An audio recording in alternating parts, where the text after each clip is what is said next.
still make a lot of money, or more money, not a lot, but more money. Esobola okubeera nga omwimbi nja kubeera naye mu managing akole ebyakabi akole ebituufu atuuke n'egyeyagala atuuke, because I wouldn't want to do something nga tekigenda beerawo for long. Tweyanzisa sebanga kuba togenda okusimbayo lasita nakusookoza lifude kati ebibuuzo byange babibuuza. namukoya assalamu alaikum. Walaikum salam. Salamu egambo etya? Sawa munungi sofa. Nze Stickman mu Sudan Solite, Chronister TV, UBC, Magic E, 90.8 Metro FM. Zisangibwawa. Spice oli kakazi kalungi. Nebale kusiima se. Nze nfunako bwe nempuliranga just olovu. Ate okwana bukwayira. Spice. Ebbanga limaliriwo njagala kulaba nyakumamirira ani Sengulumandwa boyfriend wo. Kyabadde na kibuuzo kyange. Kati Sembanga gattawo. Najagadde nagomanya afuniramu wa bwamanya ayagala kunaye bamamire babiri. How is that useful to the media? Bweba superstar mugenda kumamirira mwenna nga Uganda oba let's learn to ask things that ebituyamba. Wefuule gavumenti omuntu wa wansi omwesonyiwe tujjane n'abaana ab'owaggulu. Ekibuuzo ky'osenga Sembanga. Spice Diana tunula eno mwannyinaze Mukama yeebazibwe. Amen. Mbadde ku Facebook live mbadde ntambuza budde esimu nga nscrollinga nenkulaba nensanyuka nnyo bulijjo neegomba okomawo ddi nkulabeko nalaba n'ebifaananyi ng'opositinze ng'oli ne Diamond era buli kyayabadde abuuza nze Diamond mbadde mmanyi mugenda kukola bufumbo era nga nsanyusa nnyo tufunye omukodomi waffe mu Tanzania. Ebyobufumbo tebiri mu madi just business tukunzirimu ekyo Spice wakinnyonnyodde kati mpozi n'ekirala Spice nkumanyi ne manager Luja mumanyi njagala oŋŋambire bannayuganda nga nange mwendi okikoze otya okuva mu Spice gwe tumanyi n'ofuuka ow'amaanyi kati okolagana n'abantu abo babe tukugoberera ng'oli bwagambye tukugoberera nti okikoze otya kwagala jasi kumanyako katono okufuuka ow'amaanyi n'obeera kati oli international.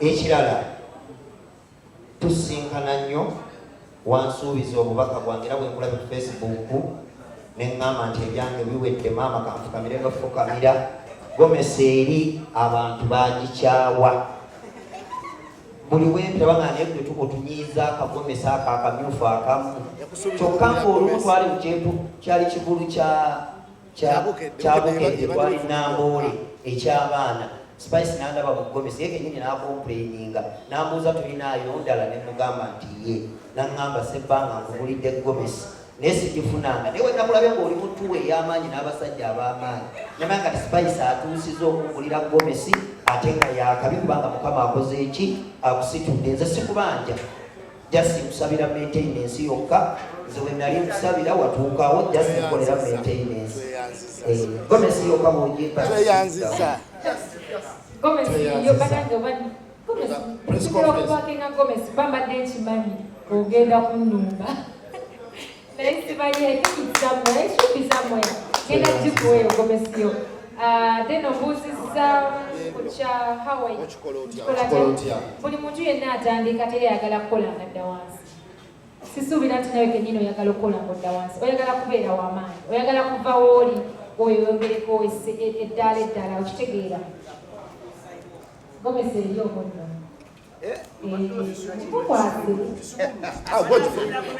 Gojoji mukwasa. Gojoji mukwasiza. Ogenda gyemwekwasiza. Sebo sisse tegenda kuwa Gomesi eriwa. Zonna actually zirina bbiri. Eki okumukoledde emu yajatiwe. Tompe ya yero yagala mmyufu. Wakitegedde otya naye. Gojoji mukwasa bulungi Gomesi ye. Abamawulire babikafalinga bulungi nnyo. Okumala emyaka ebiri amanja Gomesi ono. Abanja Gomesi. Era yadde abuuza tuliwa konze omugezi avaayo ne Gomesi. Wazimulidde Tanzania zaawano. Zaawano. Nungi. Kati nga mwebuuza Spice akikola atya. Atuuka muzoyagala. Gomesi sebbanga agenda Spice. Oba oteekako siriiti, it's okay. Bannange ekyamazima nze mpunze okuwunga mu luzungu bakita kuliyakitinga, mu Luganda kuwunga. Nti nze nzize nga mmanyi nzize kubanjiza wano manejero gyakwate mu nsawo ate sente zange. Naye ndi musanyufu olwa Spice okundowooza ate ne kala zange zeezino. Ne bambi mwanyinaze webali kutuukiriza. Nimbiddwa abantu bangi ndowooza kati gwe nkugase ku bantu bali basatu abatuukiriza. Kugase ku mugagga w'e Kavumba yansuubiza okungulira emmotoka ne mubuuza muzeeyo nawo mmeka nange nteekeko. Omugagga w'e Kavumba nampa $3,000,000 ku mmotoka eyakola ki, era nagenda mu ofiisi nga nsuubiza n'azikola ki, n'azimpa. N'omugagga omulala Haji Nabugabo bwe nali ngula poloti ono wa Kasasiro, Nabugabo Abdul Ventures, taata sente zange yazimpa. N'omugagga Njovu ow'Ennansana owa Njovu Estate Developers naye yatuukiriza. Kati osinze omusajja gwe bayita Seekawumalu, omusomi w'edduwa, yansuubiza okunzimbira ennyumba na buli kati sikikola ki. Kati lwaki seebaza Spice n'enkaaba n'okaaba eyansuubiza gomesi emu ampaddemu gomesi mmeka? Gomesi 2. Wamma kankaabe akadde sebba Spice leeta akusimuleko obusiimuuzi. Sina kyenyiza okuddiza okujjako okukwasa Mukama male neesiimule mu maaso. Wasigadde ono waamu abalala abali obubi naye nze ombaliriza. Sikubanja wabula okukwasa Mukama akumpeera omukisa okutaliiko buyinike. Mu lugendo luno olwolwanirira ennyo olwoteekamu ennyo amaanyi obeere muwanguzi. Maneja Looja omulabako mugambe ankubye oluku mu mutwe.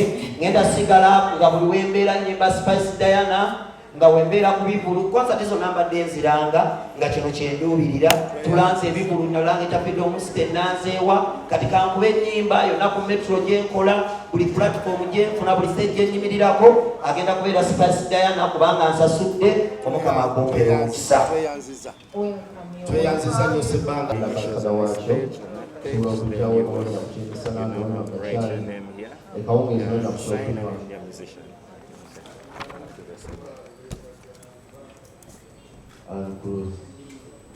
Tagala ugange kupata vifaa.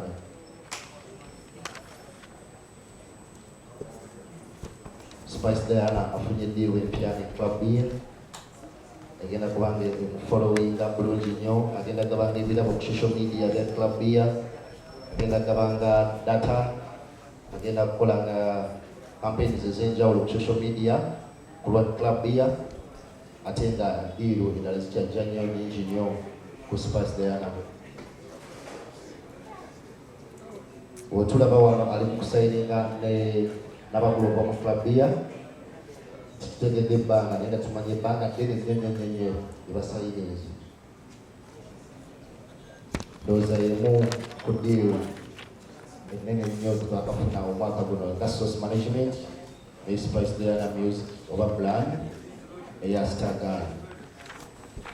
Thank you Club B for trusting Spice Diana okumwesiga asobole okutambuza brand oba okutambuza mu brand. Tumusuubira naffe okubanga agenda kugitambuza bulungi nnyo okusinga abadde akola brand endala. Omukolo press conference yaffe live Urban TV program ya tumbiza wishlist osobola okwekitinga on ng'olaba Urban TV.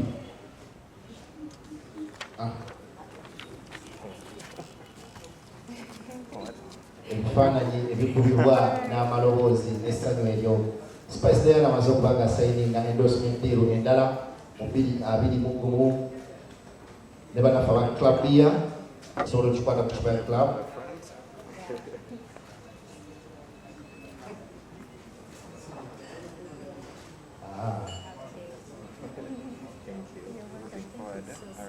Thank you so much Club B. Thank you. Tweyanziza nnyo, tweyanzege, webale nnyo enjala. Nzize kubanjiza wano manejero gyakwate mu nsawo ate sente zange.